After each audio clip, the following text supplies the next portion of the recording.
বিরিয়ানি দোকানের নাম কেউ দাওয়াত রইল দেয়? আপনি বিরিয়ানি দোকানের নাম দিবেন হচ্ছে আল্লাহর দান, মায়ের দোয়া, বোবা বিরিয়ানি, লুলা বিরিয়ানি, আরো কত কিছু নাম আছে। এইসব কি নাম দিচ্ছেন দাওয়াত রইল? আপনি কে? আপনি কেন? আপনি কোথা থেকে?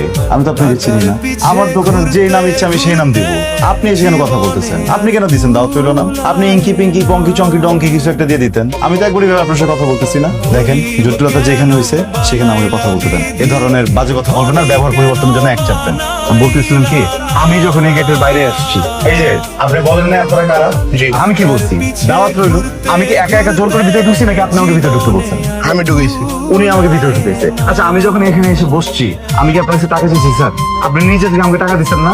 আমি নিজে থেকে টাকাটা দিচ্ছি। এই যে টাকাটা নিয়ে যে আমি চলে গেছি, তারপর যে একটা জটিলতা তৈরি হয়েছে, এবার জন্য আপনি আমাকে ফোন দিচ্ছেন, আমি কি সাথে সাথে চলে আসছি না? মুরবি আপনারাই বলেন, আমার যদি ভিতরে কোনো খারাপ নিয়ত থাকতো আমি পালাই যেতাম না? আমি পালাইছি? না না, কথা যখন বিষয় যেটা হইতেছে, আমার তো বিরিয়ানির দোকান, আমিও ক্যাটারিং এর টুকটাক কাজ করি, টুকটাক বিয়ের সাথে আমরাও করাই। আমি যখন দেখতেছি এত বড় একটা অর্ডার আসছে, আমি ভাবছি আপনি মনে হয় অন্য কারো কাছ থেকে আমার খবর শুনে আমার এই অর্ডারটা দিতেছেন। দেখেন, আপনাকে যে টাকাটা দিচ্ছে আপনি আমাকে দিয়ে দেন, আমি আমার কাজটা সুন্দর মতো শুরু করতে পারি। প্লিজ টাকাটা দিয়ে দেন। মানে কি? টাকা কি আপনি আমাকে দিচ্ছেন? আমি আপনাকে কেন টাকা দিব? হ্যাঁ, আর আপনি আমার কাছে টাকা চাওয়ার কি? আমাকে যিনি টাকা দিচ্ছেন উনি যদি আমার কাছে টাকা চান, আমি সাথে সাথে ওনাকে টাকা দিয়ে দেবো। আচ্ছা ভাই, আমিই বলতেছি, আপনি টাকাটা দিয়ে দেন ভাই। ওস্তাদ পুরাই তো কট। স্যার, আপনি নিজের মুখে টাকা আমার ওস্তাদ টাকাটা ফেরত দিত, কিন্তু একটা বার বোঝার চেষ্টা করেন, এই যে ইভেন্টটা করতে আপনি আমাকে অ্যাডভান্স দিচ্ছেন না? এটা আমরাও কিন্তু এই কাজটা করতে গিয়ে বিভিন্ন জায়গায় অ্যাডভান্স দিয়ে ফেলাইছি। যেমন শাহবাগ ফুলের দোকান, 1,00,000 টাকা আমরা দিয়েছি অ্যাডভান্স। কখন দিচ্ছে? ওস্তাদ একটু আগে আপনারা ফোন দিল না, ওই যে 1,00,000 ওইটা।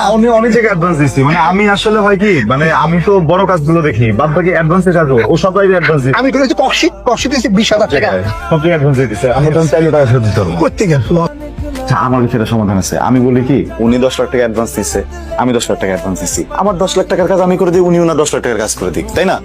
ভালো কথা বলছে। না না, ঠিক আছে।